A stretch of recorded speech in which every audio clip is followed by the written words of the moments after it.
اللہ پاک کے محبوب نے ہر دم ہر قدم اپنی امت کو یاد کیا ہے۔ ہمارا بھی حق بنتا ہے ہم بھی حضور کو یاد کریں۔ حضور خود فرماتے ہیں میں کسی بھی موقع میں اپنی امت کو نہیں بھولا۔ ایک موقع پر امت کو بھی چاہیے کہ مجھے نہ بھولے۔ وہ ایک موقع کون سا ہے؟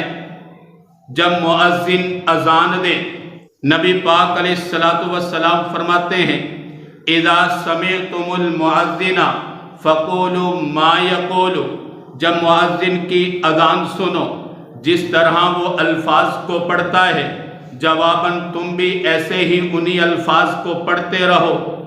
ثم صلوا علیہ، جب اذان سن لو، اذان سے فارغ ہو جاؤ، مجھ پر درود پڑھو۔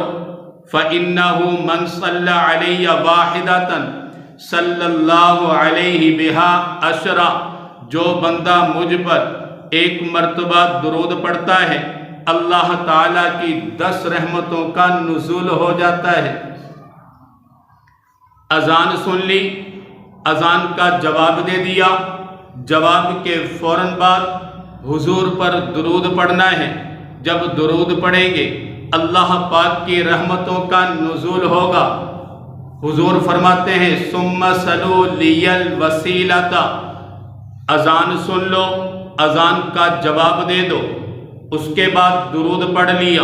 تیسرا کام یہ کرنا ہے میرے لیے وسیلہ کی دعا کرنی ہے، میرے لیے وسیلہ کی دعا کرنی ہے۔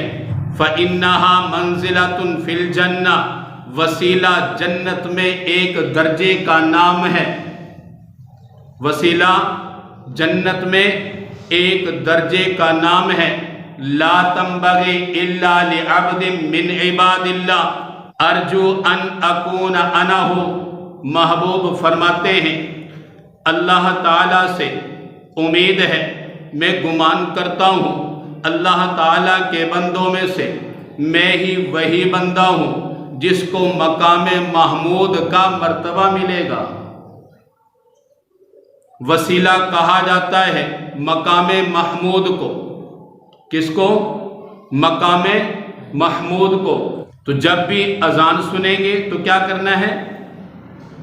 اذان کا جواب، جب اذان کا جواب دے لے پھر درود پاک پڑھنا ہے، اس کے بعد دعا پڑھنی ہے اللہم رب ہذہ الدعوۃ التامہ، یہ پوری دعا پڑھنی ہے۔ اس دعا میں وسیلہ مقام محمود کا ذکر ہے۔ یہ حضور نبی رحمت صلی اللہ علیہ وسلم کے لیے خصوصی طور پر امت کے ہر مسلمان کی ذمہ داری ہے، چاہے مرد ہو چاہے عورت ہو، جو بھی اذان سنے اذان کا جواب دے۔